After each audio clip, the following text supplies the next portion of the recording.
I had this question, since we're going to study Ezra and Nehemiah next quarter. The 70 weeks of Daniel 9, when do they begin? Just anybody, tell me when. 457. 457 what? BC. Yes. Why did the Millerites end up with 1843?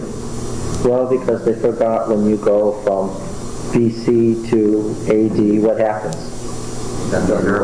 There's got to be a 0 year. Otherwise, you got the wrong set of numbers. What is that? Well, the problem is there is no 0 year. Yes, but there's got to be a 0 year in your computation.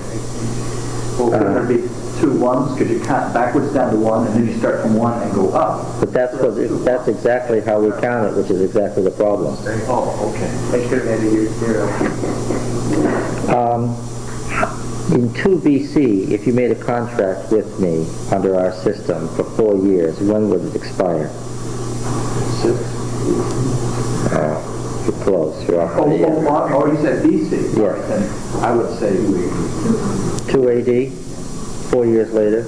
Well, 2 BC, the end of 1 year would be 1 BC, the end of 2 years would be 1 AD, the end of 2 years would be 2 AD, the end of 3 AD, okay, you see, it's off a year, you see? Yeah, that's right, you have to put 0 in there to make it work. That's why they ended up at 1843 instead of 1844. Now, when during the year 457, according to Adventist, according to Adventist understanding, when during the year did that? It has to be the fall, you say. In our understanding, it does have to be the fall. And our friend here, who wrote this horrendous book, Revelations about to be fulfilled, makes it the spring. And then he moves everything back to the spring to make it agree with the Jubilees calendar. Wrong. No, that's historically not what happened.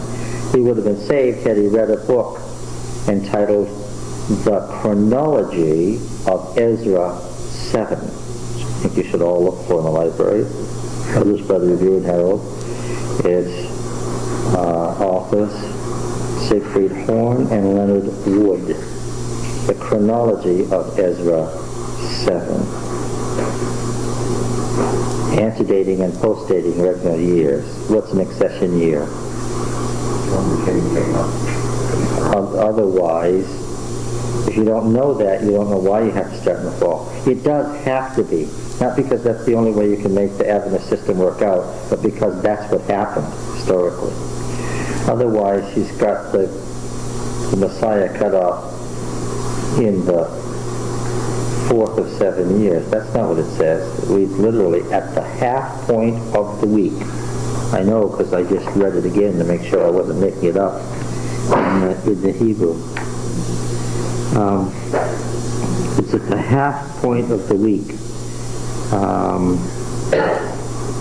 Chassi Hashavua, then the Messiah will be cut off. But he's innocent of the biblical languages too. I want to talk about the calendar system here because it's related to Ruth and related to why this person's book is totally fallacious. When did the year begin in the Old Testament? When did the year begin? There were two ways of being here.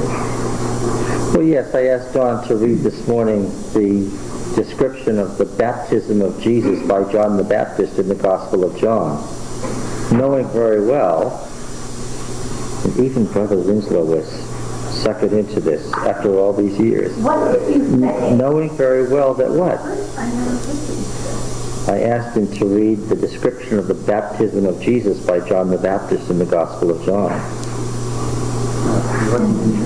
What? Not in there. There is no, the whole point of the Gospel of John is, listen to this carefully, the whole point of the Gospel of John is that Jesus of Nazareth is the Messiah, not John the Baptist. Because there were more people who believed that John was the Messiah than believed that Jesus was the Messiah. That's the whole, and so of course there's no How could Jesus be baptized by John? Unthinkable. Who's the true Baptist in the Gospel of John? Who's the true Baptist? What? Christ. Yeah. Well, don't say Christ, because The Christ. the Christ, yeah. Yeah. But then why is the story there? Well, let's just read it. This is a good example of how to be careful of exegesis. By the way, folks, it was a study in my ability to be discreet and patient that when John asked, who's the prophet referred to here, and none of you could quote Deuteronomy, a prophet like Moses, that I just sat quietly. Crazy. Yes. In fact, let's come to John just in a moment. Let's go back to Deuteronomy. What are those chapters about prophets and prophecy in Deuteronomy? 19. Oh, well. Does anybody other than Richard want to hazard a guess, since there's nobody obviously singing out the chapters that they memorized?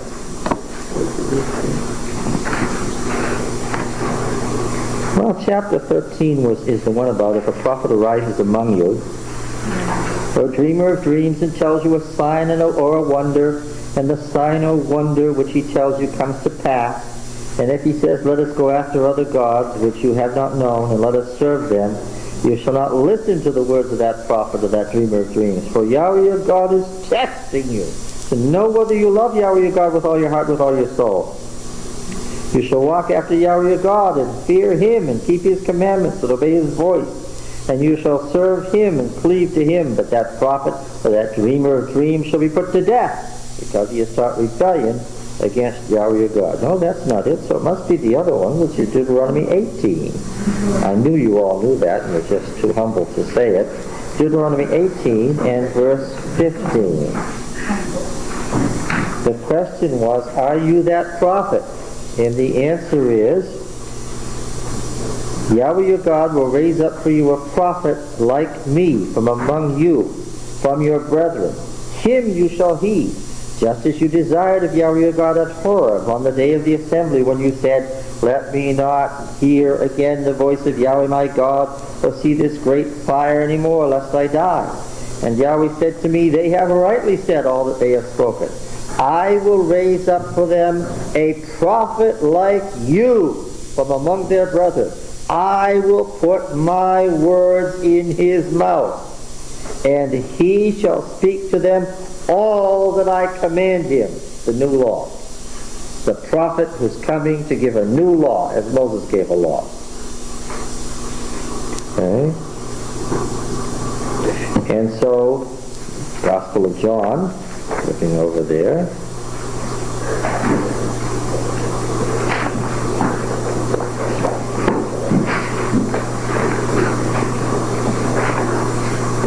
Let's notice how these themes are interwoven in John 1. It should be fairly obvious, but maybe, well, it wasn't appearing obvious this morning, so let me just read it. In the beginning was the Word, and before we get to the Gospel of John, we will have read what survives of the writings of Philo Judaeus, Philo the Jew, the great 1st century BC Jewish Roman philosopher who wedded the Old Testament to Jewish philosophy and created the great concept of the Neoplatonic logos, the Word. This has a background. There's a 100-year background to this sentence in the beginning of the Word. Once we know it, we'll catch what's going on here. In the beginning was the Word, and the Word was with God, and the Word was divine. He was in the beginning with God. All things were made through him, and without him was not anything made that was made. In him was life, and that life was the light of men. The light shines on in the darkness, and the darkness has not comprehended it. It's a pun. Or the darkness has not overcome it. The word means both. So we should say, the darkness has neither comprehended it nor overcome it. And here, to catch this is without meaning until we have read the Essene book, the war of the sons of light with the sons of darkness. When we read the Essene Great Controversy, then we'll know what this is about. Now, warning, John was the Essene prophet, right? We know that. All right. Who were the Essenes? Regardless of all the scholarly controversy, I side with those who say they were the folks who lived at Qumran. The Essenes were the people of the Dead Sea Scrolls, or at least they were the people of some of the Dead Sea Scrolls. It is at least possible that the huge cache of scrolls in Qumran K4 that was so badly decomposed, and yet is the great bulk of the Dead Sea Scrolls, that they were in fact the scrolls from the temple in Jerusalem that had been brought there immediately preceding the Roman encirclement of Jerusalem in AD 70, and in fact what we have is what's left of the great temple library. That's very possible. But nevertheless, those scrolls that are particularly and distinctly Essene surely come from the Essene sect itself. Okay, so the Essene sect with they were the eschatology people. If you were in Judaism of the first century, if it was 20 AD, Jesus hasn't begun his ministry yet. You and I get in a time machine, and we go back to Palestine in 20 AD. I want to see the temple, okay? And we wouldn't be lost because we know what the city looked like. We could walk right to the temple. We'd have no trouble. We'd know where all the buildings were and everything. We'd even know some of the people. We'd even know who they were by name just by looking at them for the first time. But if you said to me, where are the Adventists? Where are the folks who are writing about fulfillment of prophecy and how the time is run out and that it's about to happen? Where are the Adventists? What would I say? I'd say, listen, there's probably a few around here in Jerusalem, but if you want to go to the Adventist headquarters, we've got to walk down here 20 miles to the Dead Sea, down to Qumran, and they're all there. They can tell you exactly how many days since the 70 weeks started, how many days till it closes, and they can also tell you that as you know from reading the Septuagint, the world is now how many years old? 6,000. And what's about to happen? There's at least 3 separate major works. What did the Essenes tell the rest of the Jews and the world in general was about to happen? The 6,000 years, what did they say? And we're going to read this, because I want Adventists to read this. I want it on record. What did they say? It's almost over. And what's going to happen? Will come, and what will he do? He'll destroy the earth, and then what will happen? The 7,000 years will be what? Will be the Sabbath of the world, and the Messiah will reign on earth for how long? For 1,000 years. And if you read the book of Jubilees, you can see that that's going to happen in a year or two. And then the things that are written in Joel and Daniel and Zephaniah, all the proof texts that are so familiar to us, Habakkuk, what's going to happen? They're going to happen. They're going to happen in this order. They even have charts. I've seen some of the Essene charts. They've got charts. They've got it all charted out.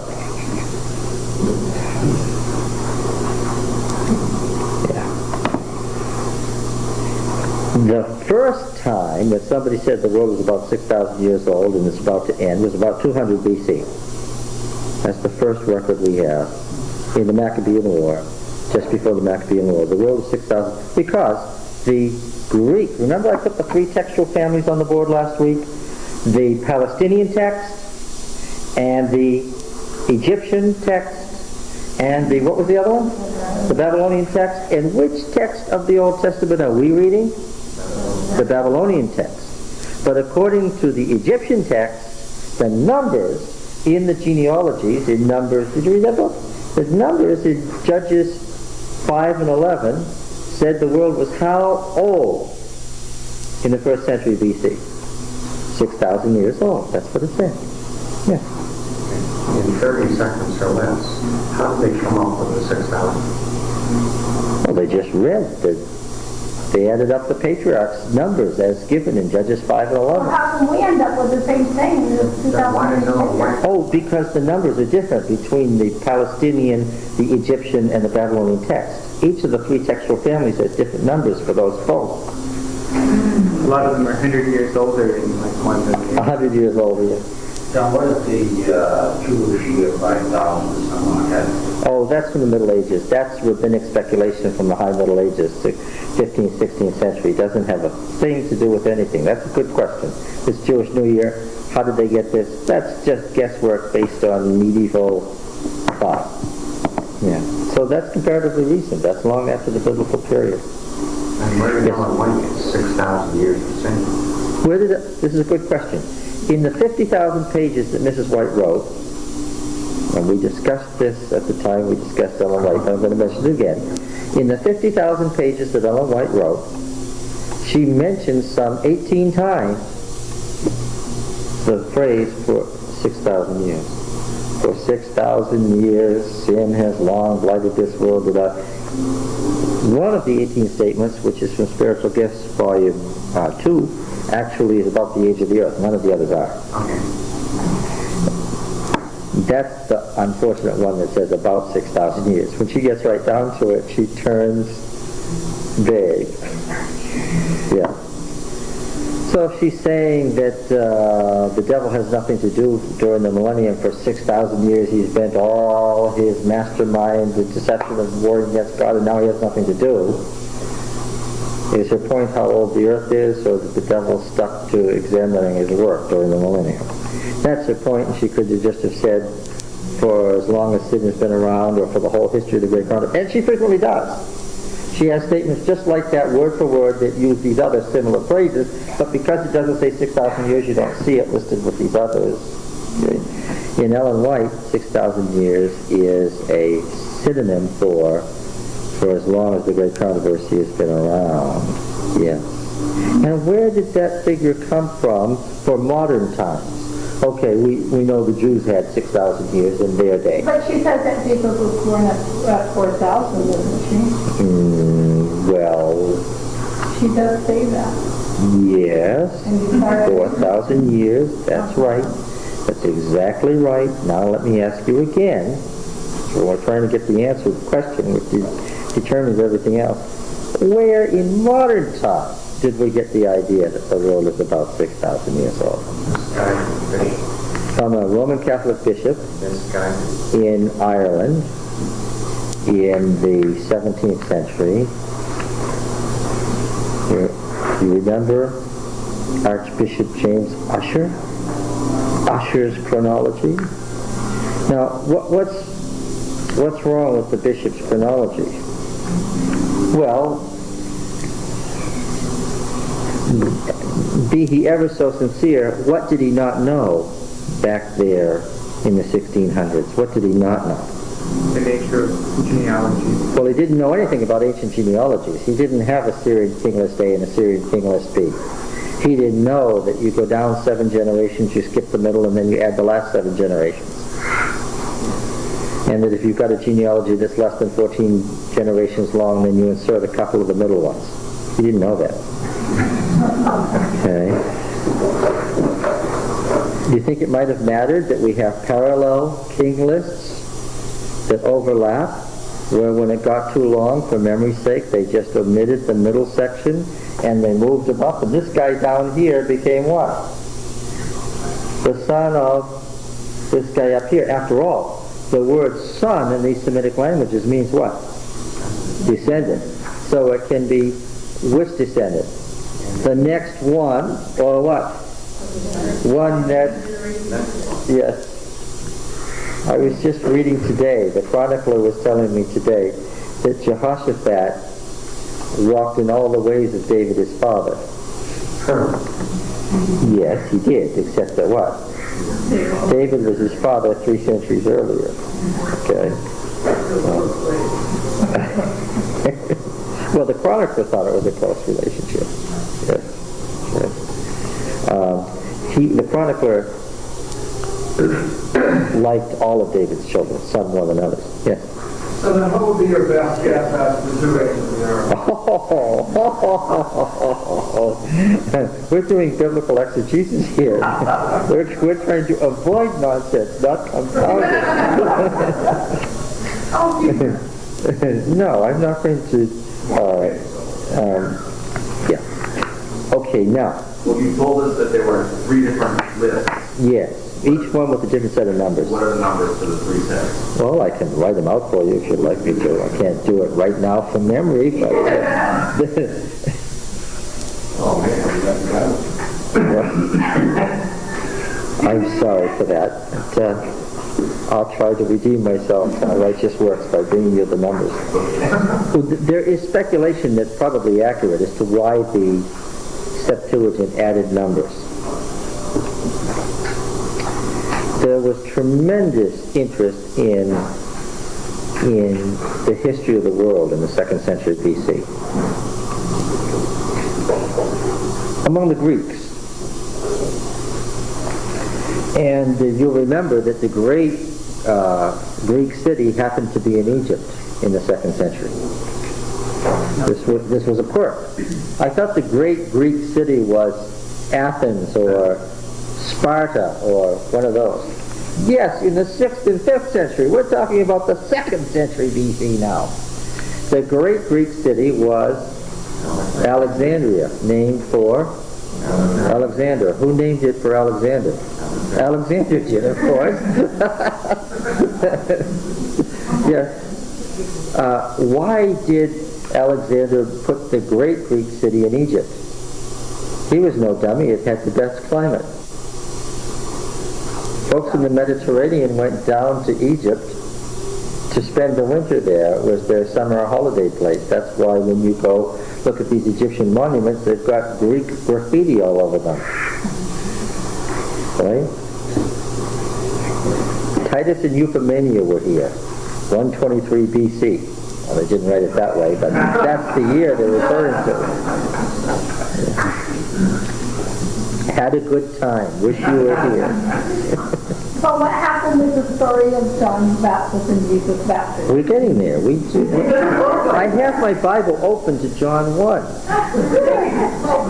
We're taking the boat that allows us to understand what's going on. Yes, that is the slow boat. We didn't take the fast boat that could have gotten us to Daniel Revelation already, where we could then engage in nonsense. Okay.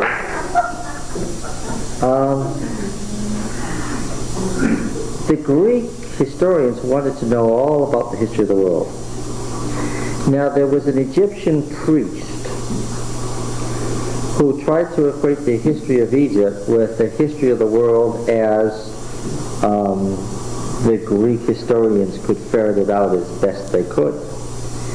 This Egyptian priest's name was Manetho, M-A-N-E-T-H-O. You'll see him mentioned here and there. He is the fellow who went back to the Egyptian records as far back as he could go and came up with the dynasty system. Remember we said that I believe that the Exodus was in the 18th dynasty, not the 19th dynasty? Those dynasties, or families of kings that were related to each other, weren't made up by modern Egyptologists. They were made up by Manetho in the 2nd century BC, and he was remarkably close. Got a few dynasties confused and made up a couple that didn't exist. But amazingly, Manetho's dynasties, this is the 2nd century BC, turn out, based on archaeological data, to have been pretty close to the facts. And he only seems to have gotten off at the outer limits 20 to 30 years at most. Isn't that amazing? Now then, Manetho's agreement with Greek historians, well, take a wild guess. How old do you think the Greek historians guessed man had been on the earth before the gods? How long? 6,000 years. Yes. Yes, John, that's true, and I'm glad you got it right. Now, here's an Egyptian who is working on his dynasties to come up with a number that accords with Greek historians' beliefs. He's an Egyptian priest, and he's there at Alexandria, which is, after all, on Egyptian soil.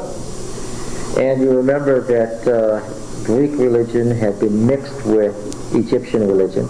This is where we get Tanis and the cross and the Madonna and Child that you see so commonly in the 2nd century BC. I said 2nd century BC. Some of the really beautiful statues of the Madonna and Child originate in the 2nd century BC. There was lots and lots of belief in the dying and rising God, that the Greco-Roman religions were looking for a God who would die and rise again. They were looking for a virgin mother who would give birth to a God who came in human form. This was general belief in the Greco-Roman world. You have to ask yourself, how did Christianity make it in this world? Folks heard it, and what did they do? They recognized it as what? Oh, yes. Oh, that happened. Ah, yes. People all over the world were saying what? Yes. How could the Roman emperor have despaired that he had 300,000 Christians to deal with in about a century? Because it was a popular religion of the lower classes. They recognized it as a familiar religion. Okay, that's also why the Madonna and Child became so popular so fast.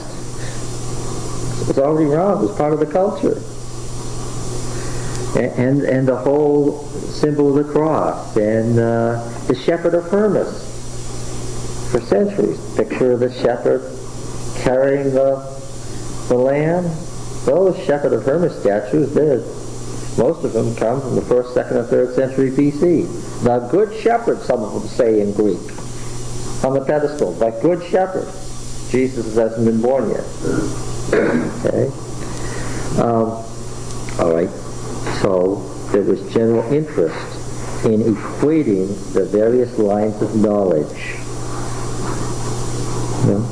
Some people have said, well, why didn't the Industrial Revolution that occurred in the 18th century AD occur in the 2nd century BC?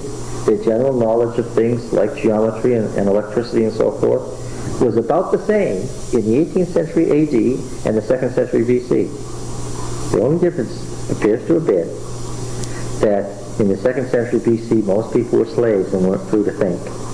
And in the 18th century, in Northern Europe, where Protestantism was, most people were what? The great majority of the population was free. That's why the science occurred in Northern Europe, not Southern Europe, where Catholicism still had control of people's minds. The Protestant religions weren't strong enough to say, don't think something that might suggest something different from what the Bible says. The Protestant religions weren't strong enough to do that. The Protestant religion said, priesthood of all believers, you're free. Of course, as soon as you tell somebody they're free, what might they do? They might think something different from what you think. That's the trouble with Protestantism, right? And that's always been the papacy's contention and its criticism. If you let people think anything they want to think, then what? They'll think all sorts of wrong things. That's always been the Catholic criticism of Protestantism, yes? Like the earth isn't round. Like the earth isn't round. Or the sun is... Which we say, okay, you threatened to kill this guy, Galileo, if he said that the earth moves. See how silly you are? But then some other Protestants developed and said, well, mankind's been around for 100 billion years, and we don't like that. See, that's the problem. Now, it was just at this time, though, when there was this general interest in making all these different lines of knowledge fit together, that the Jewish Holy Scriptures were translated into Greek. And here you have in Genesis these numbers that add up to the same numbers that the Egyptians and the Greeks said, this is how old it is. And there's the nasty suspicion that the translators what? Made the numbers fit, yes, so that Greek-speaking Jews and Jews who used the Greek Bible. And who does that include? Well, maybe.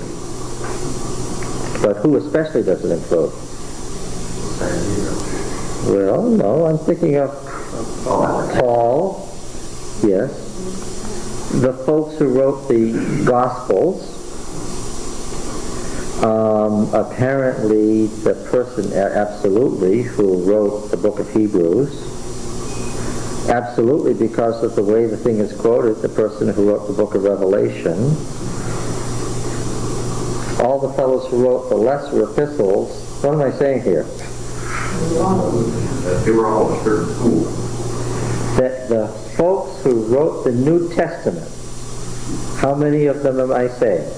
All of them use exclusively what as their Bible when they're quoting? The Greek. Yeah, that's right. In other words, the Egyptian family. You don't really mean exclusively.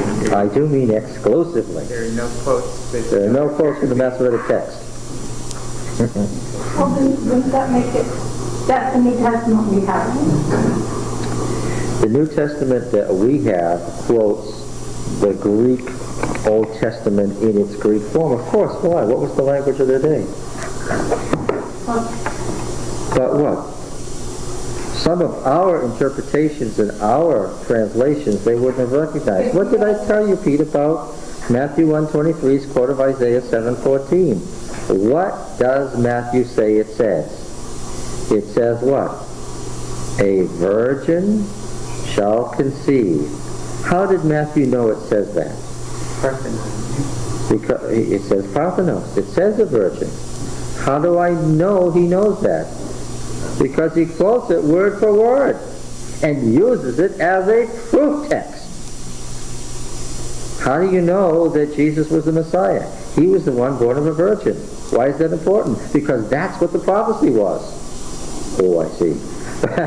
But I'm not reading the Septuagint. I'm reading the Masoretic text. And what do I know? And what do I know? It even said now, because I have, thanks to the Dead Sea Scrolls, I have the Hebrew originals on which the Greek translations were based. Now what do I know? It said originally a woman. It said a young woman. Mm-hmm. Well, that's what I'm saying. If the New Testament quotes the Egyptian one, not the Masoretic, so when you're saying that we have a quote from the Old Testament, we have the wrong Old Testament. No. I was right with you there. So right at the end. It was going so well. Where did you fall off the bridge at? I don't know. Tell her. Yes. What was her problem? The word wrong. Different. If you had said we have a different Old Testament, all would have gone well. Different Old Testament. Yes. So where was the Hebrew scrolls and everything? They were still sticking around. Now wait a minute. We are talking about Hebrew scrolls in every case. Times these people were reading the Greek. They were in the temple in the storage cupboard.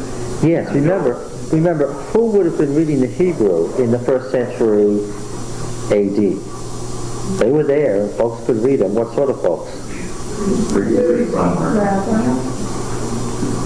Not rabbis, because they were village pastors, and no offense, but village pastors, what do they know? What am I going to have to say? What do they know? Whatever they're told. I'm sorry to say that, but after all, I trained ministers for 17 years, and I know how it's done. So,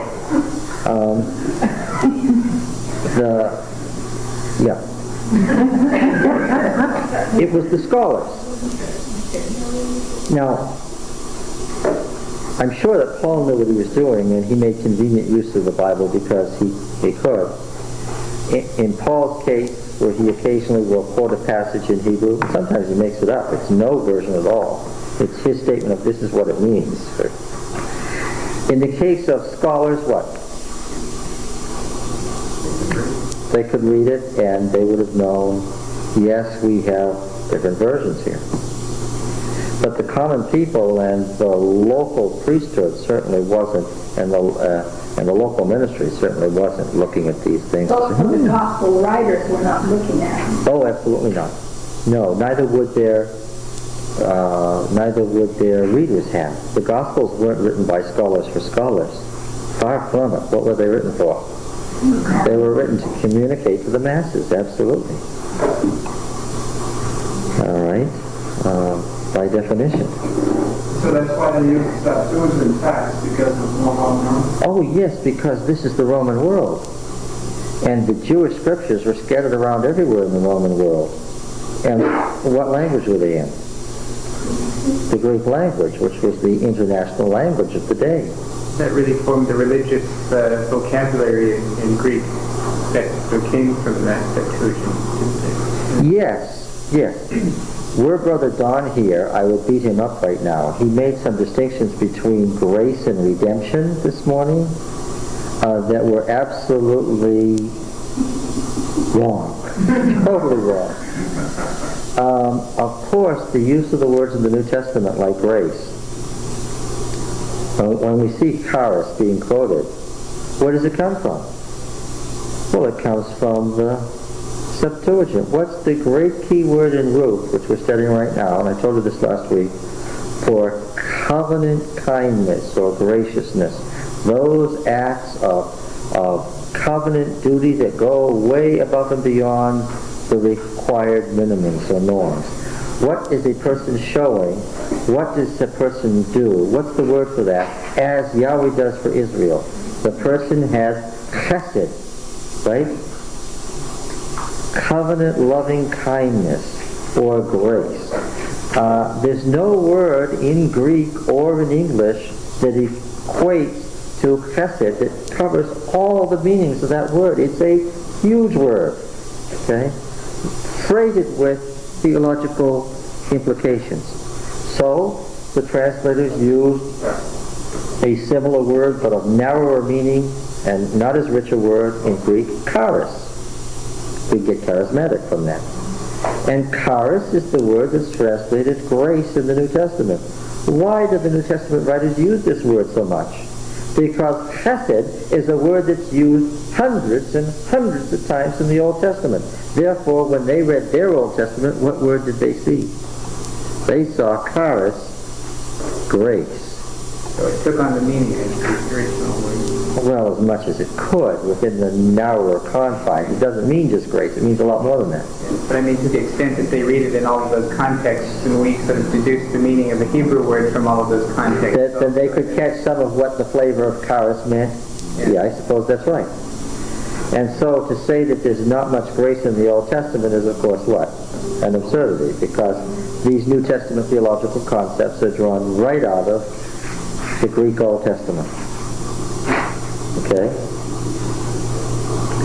A good example, Boaz says to Ruth, may Yahweh bless you for the chesed that you showed to your mother-in-law. Okay? That's what it says in the Hebrew. What does it say in Greek? It says the charis, of course. Now, so the bottom line, Don, then, is that we understand why we have the 6,000 years in the Septuagint, but what is the meaning of that? What is the practical meaning of that? The practical meaning of that is that folks in Jesus' day in general, here, there, and everywhere, Jews and non-Jews alike, thought what? Thought the world was 6,000 years old. Which was why the Essenes could get so far with the idea that, you see, the world's about to end. And the next 1,000 years is the 1,000 years of peace, rest. After all, do you think this idea of the millennium in Revelation 19 comes out of nowhere? You know what it says? Then comes the 1,000 years. What does that tell you? And with no further explanation, just in 3 verses you're hit with, then comes the 1,000 years. Where does the 1,000 years come from out of nowhere? without any explanation, without further definition, and then the text goes right on from there. So is there going to be 1,000 years? Just a minute. The reason for that is what? Yes. Everybody knew what the 1,000 years was. That was a given. When Abraham was told, circumcise yourself and all the males in your household.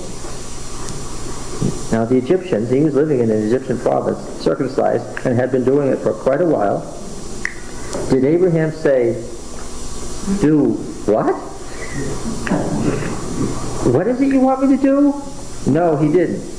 What did he do? He circumcised himself and all the males in his house. Why did he do that? Because he knew what? He knew what it meant. Part of the culture. There's no record that anybody in the first century thought that the book of Revelation was strange because it had the 1,000 years in it. Instead, they argued about the meaning. What does that tell you? The thing itself was already a given. Yeah. So you see, that theory that the world is 6,000 years old and the 7,000 years is about to begin is built right into what book? It's built right into what book? The book of Revelation. It would have been easier if we read the book of Jubilees first, which says that explicitly, but that's okay, we'll get there. All right? When you get back there, it's funny, you get back into these things that are thousands of years old, and you smile. Because you say, this person was an evidence. I've been here before. I know where this person is going. Right? Some guy writing in the 1st century BC. Yes. So we would have gone down and visited the Essenes, and that's where we would have felt at home. And Josephus, the Jewish historian, boy, what a cast of characters. Josephus, remember him? Remember who he was? The Jewish general in Galilee who fought the Romans in the Roman-Jewish War and lived to tell about it, and who wrote some very interesting books. One of them, The History and Antiquities of the Jews. She wrote for the Roman world, so the Roman world will stop hating the Jews. So they know that the Jews were the most ancient and cultured of races. And what does he tell us in his Antiquities of the Jews? That the Essenes were the most devout of all the Jews, and that they produced fiery prophets who denounced the kings and the vices in the culture. And in this context, who does he mention? John the Baptist. Did you ever wonder what John the Baptist was doing out there in the wilderness? And what did he do? Just live there by himself? In a cave somewhere? And then one day said, I think I'll go down to the Jordan River and I'll start preaching. And what did he do? Preach to the rocks until somebody happened to walk by and say, hey, you know, there's a guy out there preaching. And slowly 2 or 3 people gathered, and finally it became a huge crowd. How did that happen? It happened why? Because the Essenes lived down there by the Jordan River where it ran into the Dead Sea, and because Essene prophets preached down at that spot, and folks did what? They were fiery evangelists, right? And what did folks do? Went down to listen. Yes. No. They were Adventists, they were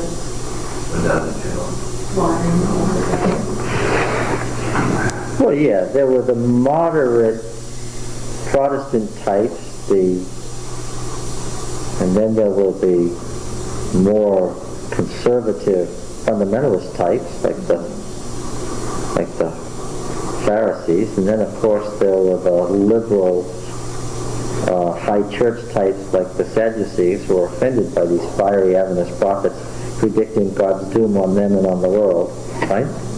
Now, did these people go down there to listen because they couldn't get straight answers from the learned scholars? Oh, sure. That, you know, they looked down on these people and they said, well, we're not going to tell you, so they go to somebody else that'll tell them straight what the story is. Well, which do you think is more interesting? a sermon about the end of the world or an exposition on the 15 ways that you can interpret the law in Leviticus 24.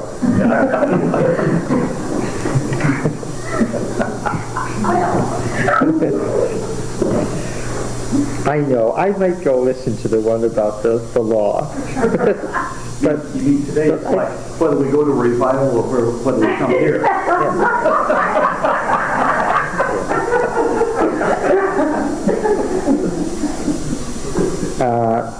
Trouble is, you get some. I hope there's some fiery end of the world stuff here too from time to time. No. It's going to be the right stuff. Oh, I hope so. I think that probably 90% of it or more is right. You can decide which 10% you conclude is nonsense and just omit it. So everybody gets to choose their own.